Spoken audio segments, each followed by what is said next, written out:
জানেন কি, পশ্চিমবঙ্গকে অধঃপতন থেকে টেনে তুলতে শুভেন্দু অধিকারী এমন 5টা কঠিন সিদ্ধান্ত নিতে চলেছেন যে সিদ্ধান্ত বাস্তবায়িত হলে পরের বার বিজেপি ভোটে হেরেও যেতে পারে। আর এটা জেনেও শুভেন্দু অধিকারী তার নতুন ফর্মুলা রিসেট নিয়ে কাজ করতে শুরু করেছেন। এই ফর্মুলা বাস্তবায়িত হলে পশ্চিমবঙ্গ অবৈধ অনুপ্রবেশ থেকে বাঁচবে, জনসংখ্যার দ্রুত বদল থামানো যাবে, বাংলা আবার রাজনৈতিক হিংসামুক্ত হবে, কাটমানি সিন্ডিকেটের ভয়ে যে শিল্পগুলো রাজ্য ছাড়া হয়েছিল তারা আবার ফিরে আসবে, রাজ্যে শিল্প বান্ধব পরিবেশ তৈরি হবে, নিয়োগ দুর্নীতি বন্ধ হবে। মোট কথা, রাজ্যের আর্থিক ভবিষ্যৎটাই একেবারে শেকড় থেকে বদলে যাবে। কিন্তু কিভাবে, কি সেই রিসেট ফর্মুলা, এর সবটাই জানবো আজকের এই ভিডিওটাতে। তবে এই রিসেট শব্দটার 5টা অক্ষরের প্রতিটার আলাদা আলাদা মানে রয়েছে, আলাদা আলাদা মিশন এবং ভিশন রয়েছে, যেগুলোকে ব্যাখ্যা করে বলতে একটু সময় লাগবে। তাই গোটা আলোচনাটাকে আমরা 5টা আলাদা আলাদা চ্যাপ্টারে ভাগ করে আলোচনা করব। আশা করব শেষ অবধি ধৈর্য নিয়ে দেখবেন। তো চলুন শুরু থেকে শুরু করি। চ্যাপ্টার 1, রাজ্যের বর্তমান পরিস্থিতি। দেখুন, শুভেন্দু অধিকারী পশ্চিমবঙ্গের জন্য কোন 5টি বড় সিদ্ধান্ত বা রিসেট ফর্মুলা নিয়েছেন সেটা জানার আগে আমাদেরকে জানতে হবে যে উত্তরাধিকার হিসেবে শুভেন্দু অধিকারী কোন পশ্চিমবঙ্গকে হাতে পেয়েছেন। নিশ্চয়ই অস্বীকার করতে পারবেন না যে মমতা বন্দ্যোপাধ্যায় যে পশ্চিমবঙ্গকে রেখে গেছেন তার অবস্থাটা আইসিইউতে শুয়ে থাকা রোগীর মতো। রাজ্যের পরিস্থিতিটা একবার বোঝার চেষ্টা করুন। একে তো বাংলাদেশের সঙ্গে পশ্চিমবঙ্গের সীমানা কাঁটাতারহীন এবং উন্মুক্ত, যেখান দিয়ে অবাধ অনুপ্রবেশ চলছে গত কয়েক দশক ধরে। 2016 সালে ভারতের রাজ্যসভায় একটা প্রশ্নের উত্তরে ভারত সরকারের পক্ষ থেকে বলা হয়েছিল যে ভারতে প্রায় 2 কোটি অবৈধ বাংলাদেশি অভিবাসী থাকতে পারে, যে নথি পরবর্তীকালে টাইমস অফ ইন্ডিয়াতেও ছাপা হয়েছিল। ফলে রাজ্যের জনবিন্যাস অলরেডি কিন্তু বদলে গেছে। অবস্থাটা কতখানি ভয়াবহ একবার ভাবুন। 10 কোটি জনসংখ্যার একটা রাজ্যে 2 কোটি অনুপ্রবেশকারী। অন্যদিকে রাজ্যের অর্থনীতি লক্ষ্মীর ভাণ্ডারের মতো বিভিন্ন ভর্তুকি প্রকল্পের উপরে নির্ভরশীল হয়ে পড়েছিল, যেখানে প্রতি মাসে মহিলাদের অ্যাকাউন্টে টাকা পৌঁছচ্ছিল, নানান সামাজিক সুবিধা দেওয়া হচ্ছিল, কিন্তু স্থায়ী কোনো কর্মসংস্থান বা নতুন কোনো বিনিয়োগ আসছিল না।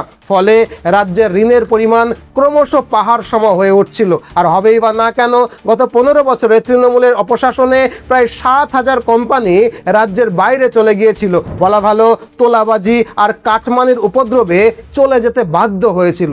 সর্বশেষ বাজেটের নথি অনুযায়ী পশ্চিমবঙ্গের মোট বকেয়া ঋণ 2025-26 অর্থবর্ষের শেষে প্রায় 7.72 লাখ কোটি টাকা, মানে 7 লাখ কোটি টাকা। এটা একটু মনে রাখুন। একই সময়ে যদি আমরা পশ্চিমবঙ্গের জিডিপি মানে মোট জিডিপির কথা ধরি, তাহলে এটা হচ্ছে 20.32 লাখ কোটি টাকা, মানে 20 লাখ কোটি টাকা। সুতরাং ডেপ টু জিডিপির অনুপাত হচ্ছে 38%, অর্থাৎ পশ্চিমবঙ্গের মোট ঋণ রাজ্যের বার্ষিক অর্থনীতির প্রায় 38%। তবে এখানে একটা কথা বলে রাখি যে ঋণ থাকাটা সবসময় কিন্তু খারাপ নয়, যদি সেটা প্রোডাক্টিভ কোনো কাজে ব্যবহার করবার জন্য নেওয়া হয়। কিন্তু পশ্চিমবঙ্গে ঋণ করে শুধুমাত্র খেলা মেলা আর ভাতা দেওয়া হচ্ছিল, মানে রাজ্য যে পথে চলছিল সেই একইভাবে যদি আর 5 থেকে 10 বছর চলতো তাহলে রাজ্যটা দেউলিয়া হওয়ার মতো অবস্থায় পৌঁছে যেত। আবার অন্যদিকে দীর্ঘ বাম অপশাসনের ফলে পশ্চিমবঙ্গের রাজনীতি এতটাই বিষাক্ত হয়ে পড়েছিল যে এই রাজ্যে যে দলই ক্ষমতায় আসুক না কেন, সারা বছর ধরে এই রাজ্যে রাজনৈতিক হিংসা চলে। ভোট এলেই এ রাজ্যে মারামারি আর খুনোখুনি চলে। স্বাধীনতার পর থেকে আজ পর্যন্ত বাংলায় রাজনৈতিক হত্যাকাণ্ডের সংখ্যা কাশ্মীরের সন্ত্রাসবাদী হত্যাকাণ্ডের সংখ্যার থেকেও অনেক অনেক গুণ বেশি। রাজনৈতিক খুনের হিসাবে পশ্চিমবঙ্গের অবস্থান গোটা দেশের সব রাজ্যগুলোর মধ্যে একেবারে 1 নম্বরে। ভাবুন কতটা লজ্জাজনক। অর্থাৎ সহজভাবে বললে, শুভেন্দু এমন একটা গাড়ি পেয়েছেন যার ইঞ্জিন ছিল অনুপ্রবেশ, ব্রেক ছিল রাজনৈতিক হিংসা আর স্টিয়ারিং ছিল সিন্ডিকেটের হাতে। তাই এমন একটা ব্যবস্থাকে ঠিক করা মোটেও কোনো সহজ কাজ নয়। আর এটা উপলব্ধি করেই শুভেন্দু অধিকারী 1 মাসের মধ্যেই এতগুলো কঠিন সিদ্ধান্ত নিয়েছেন, যা দেখে গোটা লিবারেল মহলে রীতিমতো চাঞ্চল্য ছড়িয়ে পড়েছে। কিন্তু শুভেন্দু এমন কি কঠিন সিদ্ধান্ত নিয়েছেন যাকে সবাই রিসেট ফর্মুলা বলছে, সেটাই জানবো পরের চ্যাপ্টারে। তবে তার আগে ঠিক 50 সেকেন্ডের একটা বিরতি নেব। আশা করি সহানুভূতির সঙ্গে বিষয়টা বিবেচনা করবেন। আপনারা জানেন আমাদের একটা প্রতিষ্ঠান রয়েছে মিশন MBBS কলকাতা, যারা দীর্ঘ 10 বছর ধরে সাধ্যের মধ্যে খরচে বিদেশের মেডিকেল কলেজ থেকে MBBS পাশ করিয়ে আনছে। বিদেশের মেডিকেল কলেজে অ্যাডমিশন, অ্যাকোমোডেশন, ভিসা প্রসেসিং, যদি দরকার হয় ব্যাংক লোন, কারেন্সি এক্সচেঞ্জ, এমনকি মেডিকেল কলেজ পর্যন্ত পৌঁছে দেওয়ার সমস্ত ব্যবস্থা আমরাই করে থাকি। এক কথায় বিদেশ থেকে MBBS করার ক্ষেত্রে যা যা সাপোর্ট লাগে তার সব কিছুই আমরা মানে মিশন MBBS কলকাতা আপনাকে প্রোভাইড করব। তাই আপনার ছেলে বা মেয়ে যদি ফ্রেশার্স হয় বা ড্রপার হয় তাহলে আমাদেরকে এই ফোন নাম্বারে ফোন করতে পারেন। ফোন করে বিস্তারিত জানতে পারেন, অথবা একটা অ্যাপয়েন্টমেন্ট ফিক্স করে আমাদের কলকাতার অফিসে এসেও কথা বলতে পারেন। কলকাতার অফিসে এলে আপনার সঙ্গে আমার দেখা হবে। তো এবার চলুন দ্বিতীয় চ্যাপ্টারে যাই। Chapter 2 reset formula. দেখুন, দায়িত্ব গ্রহণের মাত্র 2 দিন পর প্রথম মন্ত্রিসভার বৈঠকেই শুভেন্দু অধিকারী একসঙ্গে 6টা বড় বড় সিদ্ধান্ত গ্রহণ করেন। এর মধ্যে ছিল ভারতীয় ন্যায় সংহিতা অবিলম্বে কার্যকর করা, গোটা রাজ্য জুড়ে সরকারি চাকরি প্রার্থীদের জন্য বয়স সীমা 5 বছরের ছাড় দেওয়া, পশ্চিমবঙ্গকে আয়ুষ্মান ভারত, উজ্জ্বলা, বেটি বাঁচাও বেটি পড়াওয়ের মতো কেন্দ্রীয় প্রকল্পের সঙ্গে যুক্ত করা, এবং সবচেয়ে বড় সিদ্ধান্ত হিসাবে বাংলাদেশ সীমান্তে বেড়া নির্মাণের জন্য সরাসরি 600 একর জমি BSFকে হস্তান্তর করা। আর এরপর পশ্চিমবঙ্গকে সার্বিকভাবে রক্ষা করতে তিনি রিসেট ফর্মুলা গ্রহণ করেন। এই রিসেট এর আর মানে রিওয়ার মানে পুনর্গঠন, অর্থাৎ পুরো প্রশাসনিক ব্যবস্থা এবং অর্থনীতিকে নতুন করে সংযুক্ত করা। ই ফর এভিক্ট মানে উচ্ছেদ, মানে অনুপ্রবেশকারীদের অবিলম্বে রাজ্য থেকে উচ্ছেদ করে দেওয়া বা বের করে দেওয়া। এস ফর সিল মানে সিল করা, ভবিষ্যতে অনুপ্রবেশ রোখার জন্য বাংলাদেশ সীমান্তকে সুরক্ষিত বা বন্ধ করে দেওয়া মানে সিল করে দেওয়া। ই ফর এনফোর্সমেন্ট মানে আইনের কঠোর প্রয়োগ, রাজ্যে শাসকের আইনের বদলে আইনের শাসনকে প্রতিষ্ঠা করা, অর্থাৎ কঠোরভাবে আইনকে বাস্তবায়িত করা। টি ফর টার্গেট মানে লক্ষ্যবস্তু করা, সিন্ডিকেট এবং কাটমানির ব্যবস্থার বিরুদ্ধে অভিযান চালিয়ে রাজ্যে শিল্পবান্ধব পরিবেশ তৈরি করা। এই 5টি ধাপ মিলিয়ে এখন পুরো রাজ্যকে রিসেট করার চেষ্টা চলছে। কিন্তু কিভাবে, চলুন একে একে সেটাই বুঝি। প্রথম ধাপ অর্থাৎ রিওয়ার, যার বাংলা মানে হচ্ছে পুনর্গঠন। দেখুন, কোনো গাড়ি চালানোর আগে তার ইঞ্জিনটা তো ঠিক করতেই হয়, তাই নয় কি? এখন পশ্চিমবঙ্গের রিওয়ার বা পুনর্গঠন কিভাবে করা হবে এটা বোঝার জন্য আমাদেরকে আগে বুঝতে হবে যে রাজ্য পরিচালনার ক্ষেত্রে মমতা বন্দ্যোপাধ্যায়ের আসল মডেলটা কি ছিল। মডেলটা ছিল ভর্তুকি নির্ভর রাজনীতি, মানে মমতার পুরো রাজনৈতিক মডেলটা দুটো জিনিসের উপরে দাঁড়িয়েছিল। প্রথমত লক্ষ্মীর ভাণ্ডার, দ্বিতীয়ত স্বাস্থ্যসাথীর মতো আরও বেশ কতগুলো সামাজিক প্রকল্প। অর্থাৎ লক্ষ্মীর ভাণ্ডার প্রকল্পের মাধ্যমে রাজ্যের প্রায় 2 কোটি মহিলার অ্যাকাউন্টে প্রতি মাসে মাসে টাকা পাঠানো হতো, এটা আমরা সবাই জানি। আর স্বাস্থ্যসাথী কার্ড ছিল একটা স্বাস্থ্য বীমা কার্ড, যদিও এরকম আরও অনেকগুলো প্রকল্প ছিল। এখন এই সামাজিক প্রকল্পগুলো শুনতে খুবই ভালো লাগে, কিন্তু তেতো সত্যিটা হলো এই সব সামাজিক প্রকল্পের সুবিধার খরচ বহন করতে তো রাজ্যের রোজগার থাকতে হবে, তাই নয় কি? অথচ পশ্চিমবঙ্গের রাজ্যের সরকারের কিন্তু রোজগার ছিল কম আর খরচ ছিল অনেকখানি বেশি। আর এই অনেকখানি বেশি খরচ মেটাতে গিয়ে পশ্চিমবঙ্গের সরকারি কোষাগার ক্রমশ ঋণের বোঝায় ডুবতে বসেছিল, যার প্রত্যক্ষ ফলে পশ্চিমবঙ্গে স্থায়ী চাকরির সংখ্যা কমছিল, নতুন কলকারখানা এবং বিনিয়োগ রাজ্য থেকে মুখ ফিরিয়ে নিচ্ছিল। এবং সবচেয়ে বড় কথা, একটা পুরো প্রজন্মের মধ্যে এমন একটা মানসিকতা তৈরি হচ্ছিল যে কাজ না করলেও চলবে, সরকার প্রতি মাসে মাসে যে টাকাটা দিচ্ছে তাতেই সংসার চলে যাবে। তাই ক্ষমতায় এসেই শুভেন্দু অধিকারী এই ইঞ্জিনটাকে পুনর্গঠন করার কাজ শুরু করেছেন, তবে এক ঝটকায় নয় বরং পরিকল্পিতভাবে। মূলত প্রথম মন্ত্রিসভার বৈঠকেই তিনি পশ্চিমবঙ্গকে এমন 6টা কেন্দ্রীয় প্রকল্পের সঙ্গে যুক্ত করেছেন যেগুলোর সঙ্গে রাজ্য আগে সংযুক্ত ছিল না। এগুলো হলো আয়ুষ্মান ভারত, প্রধানমন্ত্রী উজ্জ্বলা যোজনা, বেটি বাঁচাও বেটি পড়াও যোজনা, পিএম বিশ্বকর্মা যোজনা, পিএম শ্রী এবং কৃষক বীমা প্রকল্প। এখানে গুরুত্বপূর্ণ বিষয়গুলো হলো এটি শুধু ঘোষণা ছিল না, এর সঙ্গে প্রশাসনিক নির্দেশও কিন্তু জারি করা হয়েছিল। নির্দেশ ছিল প্রতিটা জেলার জেলা শাসক বা ডিএম এই প্রকল্পগুলোর আবেদন সরাসরি কেন্দ্রীয় মন্ত্রকের কাছে পাঠাবেন, যাতে ফাইল মাসের পর মাস আমলাতান্ত্রিক জটিলতায় আটকে না থাকে। এখন আপনি জিজ্ঞেস করতেই পারেন যে এটি করে পশ্চিমবঙ্গের লাভের লাভ কী হবে? দেখুন, এর ফলে আয়ুষ্মান ভারতের আওতায় পশ্চিমবঙ্গের একটা সাধারণ পরিবার 5 লক্ষ টাকা পর্যন্ত বিনামূল্যে চিকিৎসার সুবিধা পেতে পারেন। মানে আগে স্বাস্থ্যসাথীর মাধ্যমে চিকিৎসায় যে সুবিধা পাওয়া যেত, এবার আয়ুষ্মান ভারতের কভারেজ আরও অনেকটা বড় হলো। তবে এখানে একটা বিষয় মনে রাখতে হবে যে শুভেন্দু কিন্তু স্বাস্থ্যসাথী প্রকল্প বন্ধ করেননি, বরং তার সঙ্গে আয়ুষ্মান ভারতকে সংযুক্ত করেছেন। অর্থাৎ মানুষ একই সঙ্গে দিল্লি ও কলকাতা দুই দিক থেকেই সহায়তা পাবে। তবে শুভেন্দুর এই পুনর্গঠন শুধু জনকল্যাণমূলক প্রকল্পেই কিন্তু সীমাবদ্ধ নেই। সেই একই বৈঠকে সরকারি চাকরি প্রার্থীদের জন্য বয়সসীমা 5 বছরের ছাড়ও কিন্তু দেওয়া হয়েছে, কারণ পশ্চিমবঙ্গের নিয়োগ প্রক্রিয়া কার্যত বন্ধ ছিল, কার্যত অনিয়মিত ছিল। এছাড়াও আরও একটা বড় সিদ্ধান্ত নেওয়া হয়েছে, যেটা খবরের শিরোনামে আসেনি। সেটা হলো পশ্চিমবঙ্গের আইএএস এবং আইপিএস কর্মকর্তাদের এখন কেন্দ্রীয় প্রশিক্ষণ ও ডেপুটেশনে যাওয়ার অনুমতি দেওয়া হয়েছে।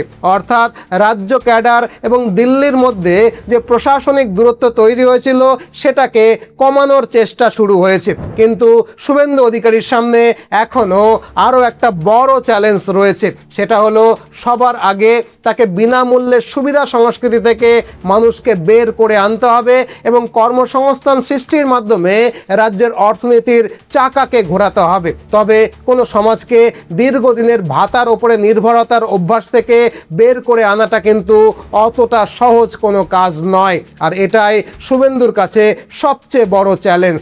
মানে রিসেটের প্রথম ধাপ অর্থাৎ রিওয়ার হলো বন্ধ হয়ে যাওয়া ইঞ্জিনটাকে আবার সচল করার চেষ্টা। আশা করি বিষয়টা বুঝলেন। পরের ধাপ হলো ই এবং এস, যেটাকে আমরা পরের চ্যাপ্টারে আলোচনা করব। চ্যাপ্টার 3 ই এবং এস ফর্মুলা। দেখুন, রিসেটের প্রথম ধাপ অর্থাৎ রিওয়ার হলো বন্ধ হয়ে যাওয়া ইঞ্জিনকে আবার সচল করার চেষ্টা করা, আর পরের ধাপ হলো ই এবং এস। ই ফর এভিক্ট মানে বের করে দেওয়া, এবং এস ফর সিল মানে সিল করে দেওয়া। প্রথমে এভিক্ট নিয়ে কথা বলা যাক। আপনারা জানেন যে শুভেন্দু অধিকারী কল্যাণীতে একটা সমন্বয় বৈঠক করেন। সেখানে নদিয়া এবং উত্তর 24 পরগনার কর্মকর্তাদের ডাকা হয়েছিল। এই দুই জেলাকে সীমান্তের সংবেদনশীল জেলা হিসাবে ধরা হয়, আপনারা এটা জানেন। সেখানে তিনি নির্দেশ দেন যে পশ্চিমবঙ্গ পুলিশ যে সমস্ত অনুপ্রবেশকারীদের আটক করবে তাদের প্রত্যাবর্তনের জন্য সরাসরি বিএসএফের হাতে তুলে দেবে। বিষয়টা বুঝুন, অতীতে পশ্চিমবঙ্গে অনুপ্রবেশ নিয়ে আলোচনা করাটাকেই কিন্তু সাম্প্রদায়িক বলে মনে করা হতো, আর এখন এই রাজ্যের পুলিশই আটক করা ব্যক্তিদেরকে সীমান্তরক্ষীর বাহিনীর হাতে হস্তান্তর করবে। যারা জিজ্ঞেস করেন যে কি পরিবর্তন হয়েছে, তার উত্তর হলো এটা, এই পরিবর্তনটা হয়েছে। তবে ভাববেন না এটা কোনো বিচ্ছিন্ন ঘটনা ছিল, কারণ এর আগে প্রথমে ভোটার তালিকা যাচাই করে সন্দেহভাজন অনুপ্রবেশকারীদেরকে শনাক্ত করা হয়, তারপর তাদের তালিকা থেকে বাদ দেওয়া হয়, এবং ভোটে জেতার পর বিজেপির রাজ্য সরকার সেই সব অবৈধ অনুপ্রবেশকারীদেরকে দেশ থেকে বহিষ্কার করার উদ্যোগ নিচ্ছে এখন। এই প্রসঙ্গে শুভেন্দু অধিকারী স্পষ্টভাবে বলেছেন যে পশ্চিমবঙ্গেও সেই মডেলটাই অনুসরণ করা হবে যা আসাম এবং ত্রিপুরা বিজেপি সরকার অনুসরণ করে, অর্থাৎ ফরেনার্স ট্রাইব্যুনাল এবং বিভিন্ন প্রশাসনিক প্রক্রিয়ার মাধ্যমে অবৈধ অনুপ্রবেশকারীদেরকে নিয়ন্ত্রণ করা হবে এবং বাংলাদেশে ফেরত পাঠানো হবে। पहले तो वोटर लिस्ट में डिटेक्ट हो गया, उसका बाद वोटर लिस्ट में डिलीट हो गया, अभी तो टाइम आ गया है बंधु डिपोर्ट करने का। তবে শুধু বহিষ্কার করলেই তো আর সমস্যার সমাধান হয়ে যাবে না, কারণ তাহলে এমন একটা বিষয় হবে যে আপনি বালতি থেকে জল ফেলে দিচ্ছেন কিন্তু ওপরের কলটা খোলা রেখেছেন, আর সেই কারণেই আসে এস অর্থাৎ সিল করে দেওয়া। প্রথম মন্ত্রিসভার বৈঠকেই শুভেন্দু অধিকারী 600 একর জমি সরাসরি বিএসএফ এর হাতে তুলে দেন। উদ্দেশ্য একটাই, বাংলাদেশ সীমান্তে কাঁটা তারের বেড়া নির্মাণ করা। আপনারা জানেন যে ভারত বাংলাদেশ সীমান্তে পশ্চিমবঙ্গের অংশ প্রায় 2200 কিলোমিটার দীর্ঘ, আর এত বড় একটা অংশ বহু বছর ধরে সম্পূর্ণ অসুরক্ষিত এবং বেড়াহীন অবস্থায় ছিল। কিন্তু কেন ছিল? কারণ পূর্ববর্তী সরকার সীমান্তে বেড়া নির্মাণের জন্য প্রয়োজনীয় জমি দিতে আগ্রহী ছিল না। তাই শুভেন্দু অধিকারী ক্ষমতায় এসেই বিএসএফকে প্রয়োজনীয় জমি দেওয়ার নির্দেশ দিয়ে দিয়েছে। আর শুধু তাই নয়, প্রায় 4000টি এমন মাদ্রাসার তদন্তের জন্য বিশেষ তদন্তকারী দল বা সিট গঠন করা হয়েছে, যেগুলোর বিরুদ্ধে বিদেশ থেকে অর্থায়ন পাওয়ার সন্দেহ রয়েছে। এর স্পষ্ট উদ্দেশ্য হলো সীমান্তের ওপার থেকে অনুপ্রবেশ করে এসে এপাশে এসে যেন কোনো আশ্রয় তারা না পায়। তাই ই এবং এস এর অর্থ হলো ধরো, বের করে দাও এবং দরজাটাকে চিরতরে বন্ধ করে দাও। আশা করি এই অবধি বিষয়টা বুঝলেন, কিন্তু আসল পদক্ষেপ এখনো বাকি। কারণ পশ্চিমবঙ্গ এমন একটি রাজ্য যেখানে বহু বছর ধরে আইন মানেই ছিল দলের লোক, মানে রাজ্যে আইনের শাসন কম আর শাসকের আইন বেশি প্রযুক্ত ছিল। অন্যদিকে তোলাবাজি, কাটমানি আর সিন্ডিকেট রাজ ছিল তৃণমূল কংগ্রেসের এক রকমের দলীয় নীতি। এখন শুভেন্দু অধিকারী কিভাবে আইন শৃঙ্খলা, কাটমানি, তোলাবাজি এবং সিন্ডিকেটের মোকাবেলা করবেন, এই বিষয়টা আমরা আলোচনা করব পরের চ্যাপ্টারে। চ্যাপ্টার 4, সিন্ডিকেট রাজ খতম।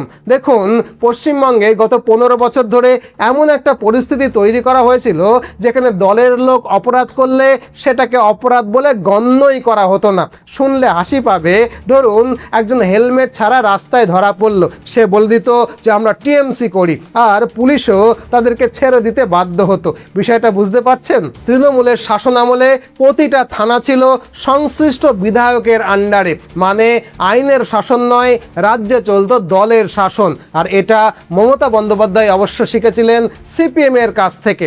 আপনারা অনেকেই জানেন হয়তো যে সিপিএম এর আমলে প্রতিটা থানা চলতো লোকাল কমিটির সেক্রেটারির নির্দেশে। আর তাই রাজ্য জুড়ে আইনের শাসন প্রতিষ্ঠা করবার জন্য দরকার হয়ে পড়ে রিসেটের পরের অক্ষর ই এর। ই মানে এনফোর্সমেন্ট, মানে আইনের কঠোর বাস্তবায়ন, মানে আইনের কঠোর বাস্তবায়ন। এই প্রসঙ্গে শুভেন্দু অধিকারী একটা বিশেষ কথা বলেছেন, আপনারা হয়তো খেয়াল করে থাকবেন। তিনি বলেছেন রাজ্যে শাসকের আইন নয়, আইনের শাসন প্রতিষ্ঠিত হবে। অর্থাৎ পশ্চিমবঙ্গ যেখানে দীর্ঘদিন ধরে ভোট এলেই মারধর, খুনোখুনি, বুথ দখল, রাজনৈতিক খুন, বিরোধীদের বাড়িঘরে হামলা, এমনকি ধর্ষণের মতো অভিযোগ উঠত, এই প্রেক্ষাপটে শুভেন্দু অধিকারী ক্ষমতায় এসেই ভারতীয় ন্যায় সংহিতাকে কঠোরভাবে প্রয়োগের কথা বলেছেন। এবং এ প্রসঙ্গে বিজেপির রাজ্য সভাপতি শ্রমিক ভট্টাচার্যের কথাটাও কিন্তু আপনারা নিশ্চয়ই খেয়াল করেছেন। তিনি বলেছেন যে অপরাধ যেই করুন সে বিজেপির লোক হলেও তাকেও অবিলম্বে গ্রেপ্তার করা হবে। অন্যদিকে শুভেন্দু অধিকারী রাজ্যে ধর্ষণ, অপহরণ এবং খুন জখমকে নিয়ন্ত্রণ করবার জন্য ঘোষণা করেছেন যে সকালে জমা নেওয়া হবে আর বিকেলে খরচ করে দেওয়া হবে। যোগীজির মতো সকালে নেব, বিকালে খরচ করে দেব। ধর্ষণ নামক শব্দটা বাংলা থেকে তুলে দেব আমরা। অর্থাৎ রাজ্য সরকারের একমাত্র উদ্দেশ্য রাজ্যে আইনের শাসনকে কঠোরভাবে লাগু করা, আর এখানে কোনো রকমের গাফিলতিকে বরদাস্ত করা হবে না। আশা করি এই অবধি বিষয়টা বুঝলেন। এরপরে আসবে রিসেট ফর্মুলার সবচেয়ে গুরুত্বপূর্ণ অক্ষর টি। এটা আমরা জানবো পরবর্তী চ্যাপ্টারে। Chapter 5, T for target the syndicate. দেখুন, রিসেট ফর্মুলা টি মানে টার্গেট দ্য সিন্ডিকেট। আগেই বলেছি যে তৃণমূলের শাসন আমলে কাটমানি এবং সিন্ডিকেট রাজ একেবারে শিল্পের পর্যায়ে পৌঁছে গেছিল। প্রায় প্রতিটা ঠিকাদারি কাজেই ছিল সিন্ডিকেট রাজ। প্রতিটা সরকারি কাজে কাটমানি নেওয়াটা একরকম নিয়মে পরিণত হয়েছিল। এমনকি প্রতিটা সরকারি নিয়োগ প্রক্রিয়াতে ঘুষ নেওয়াটা রীতিমতো সংস্কৃতিতে পরিণত হয়ে গেছিল এই পশ্চিমবঙ্গে। আপনারা শিক্ষক নিয়োগ দুর্নীতি এবং প্রাক্তন শিক্ষামন্ত্রী পার্থ চ্যাটার্জির ঘনিষ্ঠ সহযোগী অর্পিতা মুখার্জির ফ্ল্যাট থেকে প্রায় 50 কোটি টাকার নগদ অর্থ উদ্ধারের কথা নিশ্চয়ই মনে করতে পারছেন। তাই শুভেন্দু অধিকারী একটা নতুন নিয়োগ নীতির খসড়া তৈরি করেছেন। এই নীতির আওতায় পরীক্ষার্থীদেরকে ওএমআর সিটের কার্বন কপি দেওয়া হবে, যাতে পরে নম্বর পরিবর্তন করা আর না যায়। প্রতি বছর নিয়মিত এসএসসি পরীক্ষা নেওয়ার কথাও বলা হচ্ছে। নিয়োগ প্রক্রিয়াকে বিকেন্দ্রীকরণ করার কথাও চলছে, যাতে পুরো ব্যবস্থা কোনো একটা মন্ত্রীর টেবিলে আটকে না থাকে। আর সবচেয়ে কঠোর বিষয় হলো, ঘোষণা করা হয়েছে যে দুর্নীতির মাধ্যমে অর্জিত সম্পত্তি বাজেয়াপ্ত করে সরকারি কোষাগারে ফিরিয়ে আনা হবে। অর্থাৎ যা লুট করা হয়েছে বলে অভিযোগ তা ফেরত নেওয়া হবে। এবং সবচেয়ে বড় কথা, রাজ্যে শিল্প বান্ধব পরিবেশ তৈরি করতে সবার আগে সিন্ডিকেট রাজকেই খতম করা হবে। পশ্চিমবঙ্গের কোনো শিল্পের ওপরে রাজনৈতিক নেতাদের কোনো রকমের খবরদারি বরদাস্ত করা হবে না। আশা করি বিষয়টা এই অবধি বুঝলেন। তাই সব কিছু একসঙ্গে দেখলে আপনি খুব অনায়াসেই বুঝতে পারবেন যে এই রিওয়্যার, এভিক্ট, সিল, এনফোর্সমেন্ট এবং টার্গেট, এই 5টি শব্দ শুধু 5টি প্রশাসনিক সিদ্ধান্তই নয়, বরং পুরো রাজ্যকে রিসেট করার একটা শক্তিশালী রূপরেখা। আশা করি এই অবধি আপনাদেরকে সহজভাবে বোঝাতে পারলাম। এখন সবচেয়ে বড় প্রশ্ন হলো, দীর্ঘ সময় ধরে যে রাজ্যটা এই পরিস্থিতির মধ্যে ছিল, তাকে হঠাৎ করে পাল্টাতে গেলে বিজেপির ভোটে হেরে যাওয়ার সম্ভাবনা তৈরি হবে না তো? এর উত্তর জানবো আমরা পরের চ্যাপ্টারে। চ্যাপ্টার 6, পরের বার বিজেপি ভোটে হেরে যাবে না তো?